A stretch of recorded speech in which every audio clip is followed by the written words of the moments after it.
Chennai Loyola கல்லூரியில் வாக்கு எண்ணும் மையத்தில் உள்ள வாக்கு பெட்டிகள் பாதுகாப்பு அறையை தமிழக வெற்றிக் கழகத்தின் தேர்தல் மேலாண்மை பொதுச் செயலாளரும் வில்லிவாக்கம் தொகுதியின் வேட்பாளருமான ஆதவ் அர்ஜுனா நேரில் பார்வையிட்டார்.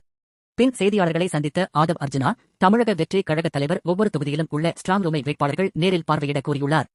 வாக்கு எண்ணிக்கையின் போது தகுந்த பாதுகாப்பு கொடுக்க வேண்டும், ஒவ்வொரு சுற்றின் போதும் நேர்மையான அடிப்படையில் வாக்கு எண்ண வேண்டும் என்பது எங்களது வேண்டுகோள். அதை தேர்தல் ஆணையத்திலும் கேட்டுள்ளோம். கால அவகாசம் கொடுத்து சரியாக வாக்கு எண்ணி தேர்தல் முடிவுகளை அறிவிக்க வேண்டும். லயோலா கல்லூரியில் இதுவரை எந்த பிரச்சனையும் இல்லை.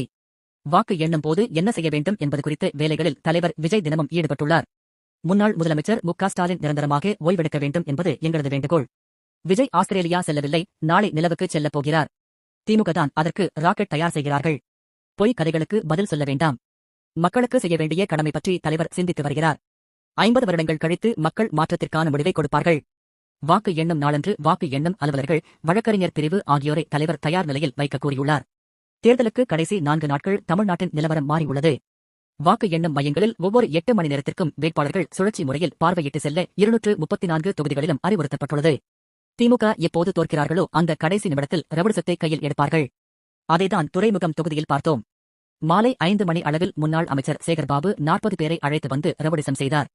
சைதாப்பேட்டையில் எங்களது வழக்கறிஞர்கள் தாக்கப்பட்டு மருத்துவமனையில் அனுமதிக்கப்பட்டனர். தமிழ்நாடு முழுவதும் திமுக கடைசி நேரத்தில் வாக்குக்கு 5000 ரூபாய் கொடுத்ததை நம்பியிருந்தார்கள். மக்கள் 5000 ரூபாயை தூக்கி போட்டுவிட்டு ஜனநாயக வெற்றியாக இந்த தேர்தலை தமிழக வெற்றிக் கழகத்திற்கு கொடுக்க உள்ளார்கள். தமிழக வெற்றிக் கழகம் சார்பில் பணம் கொடுத்து ஓட்டு வாங்குவதற்கான எந்த செயலிலும் ஈடுபடவில்லை என தெரிவித்தார்.